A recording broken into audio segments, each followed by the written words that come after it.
Showbiz viral. Sikat na aktres pumanaw na. Paalala lang po, ang video na ito ay base lamang sa nakalap na impormasyon at nag-viral na rin sa iba't ibang platform, maging sa social media at Instagram. Noindang ang lahat matapos lumabas ang balita na pumanaw na ang isa sa sikat na aktres dito sa GMA. Natawa na lang ang kapuso actress na si Carla Abellana nang makita niya ang fake news tungkol sa pagpanaw niya.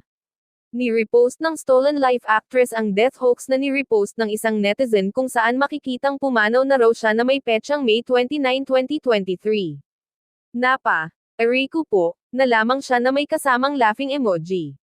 Samantala, hindi lamang siya ang nabiktima ng death hoax kundi marami pang mga celebrity ang nabibiktima rin nito. Isa na nga rito ang komedyanteng si Michael V. Obutoy na na-fake news din at sinabing pumanaw na rin siya.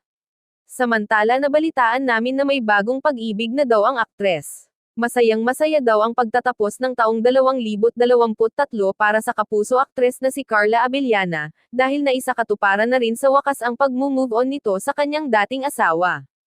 Ani ng aming source, may maswerteng lalaki na nakabihag ng kanyang puso ngayon, ngunit walang pangkumpirma ng aktres kung sino ito.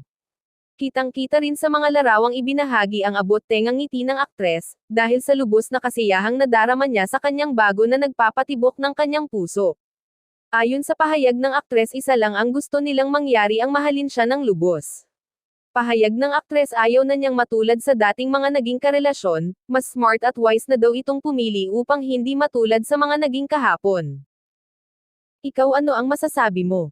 Kung bago ka pa lang sa showbiz ko, huwag kalimutan mag-subscribe, mag-like at i-click ang notification bell, upang lagi kang updated sa susunod na mga showbiz viral ko.